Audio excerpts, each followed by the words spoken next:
राष्ट्रीय लोक जनशक्ति पार्टी के तरफ से चुनाव लड़ने का निर्णय लिया है और हमने लंबे समय से लगभग 3 सालों से मधुबनी 36 विधानसभा के लिए तैयारी कर रहे थे और जैसे यहाँ पे तैयारी क्रम में मुझे राष्ट्रीय लोक जनशक्ति पार्टी की तरफ से ये चुनाव लड़ने का मौका प्राप्त हुआ है और मैं चुनाव लड़ने के लिए तैयार हूँ। आज हमारे साथ हमारे सैकड़ों समर्थक, हमारे राष्ट्रीय लोक जनशक्ति पार्टी के जिला अध्यक्ष जी, प्रखंड अध्यक्ष जी, युवा के जिला अध्यक्ष जी, सैकड़ों पदाधिकारीगण मौजूद हैं और ये जो हुजूम, ये समा आपको दिख रहा है, ये मधुबनी बदलाव की ओर एक इशारा कर रहा है। इसके तहत आप जाना चाहेंगे जनता के बीच, खासतौर से इस विधानसभा के अंदर? मैंने आप सबों को सैकड़ों बार बताया है कि पहले से वर्तमान जो अभी जमे हुए विधायक हैं, उनके पास न तो नीति है, न उनके पास नियत है। जिस तरह से उन्होंने लंबे अरसों से 10 साल लगभग इन्होंने एमएलए बन के राज किए हैं। इससे पहले उन्होंने 6 साल एमएलसी बन के राज किए हैं। हम लोगों को ज्ञात है कि इनसे पहले उनके पिताजी 2 पंचवर्षीय यानी 10 साल उनके पापा भी राज किए हैं। यानी जिनको मधुबनी वासियों ने लगातार 26 वर्षों से लगातार समय देते आ रहे हैं और उनका नीति और नियत खराब होने के कारण, मधुबनी से कोई लगाव नहीं होने के कारण, मधुबनी में रहने नहीं के कारण और वो हमेशा बड़े बड़े होटलों और 5 स्टार में होटल चलाने के कारण मधुबनी का आज जो दुर्दशा है, जहां एक संभावित संभावनाओं से भरा हुआ मधुबनी हमारा, जो नेपाल के बॉर्डर से सटा हुआ मधुबनी हमारा, जो पर्यटक के दृष्टिकोण से असीम संभावना लेके चलने वाला मधुबनी हमारा, एक मिथिलांचल का जंक्शन मधुबनी हमारा, जिसको नरकीय जीवन बनाने के लिए जो जमे हुए यहां से हैं, उनको उखाड़ फेंकने के लिए हम इस रणभूमि में लंबे समय से इंतजार कर रहे हैं। मेरा एक ही सोच है, युवा मेरा आगे कैसे बढ़े, युवाओं को रोजगार कैसे मिले, महिलाओं स्वावलंबी कैसे बनी, महिलाओं को रोजगार का उत्पन्न व्यवस्था कैसे मजबूत हो, महिलाओं हर क्षेत्रों में कैसे स्वावलंबी बने। और इसी नीति के साथ हम लंबे समय से तैयार कर रहे हैं और जिस तरह से महिलाओं का, जिस तरह से युवाओं का, जिस तरह से हमारे अभिभावकों का जो मुझे समर्थन प्यार मिल रहा है, ये आप लोग तो लंबे समय से जान रहे हैं और अभी दिखने को भी आपको लग रहा है, मिल रहा है। ये मात देने की जहां तक बात है ना, तो जिसके पास जनता होते हैं और जिनके पास जनता होंगे वो जनता के बदौलत मात देने का कार्य करेंगे। मैं बता दूं, मैंने कई बार कई चैनलों के माध्यम से अवगत आप लोगों को कराया है कि मैं अभी छोटे रूप में मैं काम किया हूं, तो 40,000 महिलाओं के बीच में जाने का मैंने कार्य किया है। 40,000 महिलाओं के साथ मैंने संवाद किया है। मैं छोटे छोटे मीटिंग के माध्यम से युवाओं से मिलने का कार्य किया है, युवाओं को जगाने का मैंने कार्य किया है।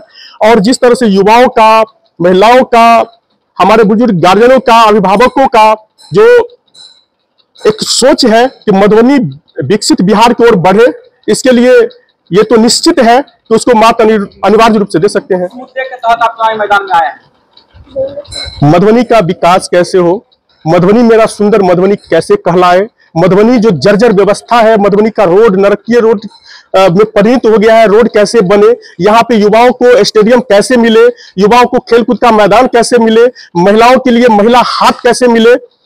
मधुबनी एक जो सोना का चिड़िया कहा जाता था, आज मधुबनी में देखेंगे कि यहाँ पे लुटेरों का एक चिड़िया बन गया है। वो माफिया से कैसे मधुबनी को बचाया जाए। और आप एक चीज आप समझिए कि एक मधुबनी हब है, एक जंक्शन है, मिथिलांचल का एक बहुत बड़ा मार्केटिंग भी है। यहाँ पे लंबे दूरी तय करके लोग यहाँ पर मार्केटिंग करने के लिए लोग आते हैं, लेकिन जैसे ही मधुबनी में लोग आते हैं तो वहाँ पे मोटरसाइकिल लगाने के लिए कोई व्यवस्था नहीं है, साइकिल लगाने के लिए कोई व्यवस्था नहीं है और यत्र पुत्र लगाने के कारण चोरी हो जाता है। कई लोग एक्सीडेंट कर जाते हैं, यहाँ पर बैरिकेटिंग नहीं है, रोड चौड़ाकरण नहीं है, जिसके कारण कई लोग यहाँ पर मार्केटिंग करने जब आते हैं तो एक्सीडेंट कर। धीरे धीरे हमारा मधुबनी सुकुचता गया है, एकदम छोटा बन गया है। आपने देखे होंगे, आप कल्पना करिए कि हमारी माँ बहन, आपकी माँ बहन, अगर लोग कुछ 2-4 किलोमीटर के अंदर के बाद अगर मधुबनी आती है और आने के बाद अगर घंटा 2 घंटा उनको मार्केटिंग करने में अगर समय लगता है, तो पूरे मधुबनी में कहीं पर भी एक भी शौचालय व्यवस्था मधुबनी में नहीं है। और युवाओं के लिए न तो कोई खेलकूद का मैदान है, न तो कोई किसी तरह का कोई सुविधा है।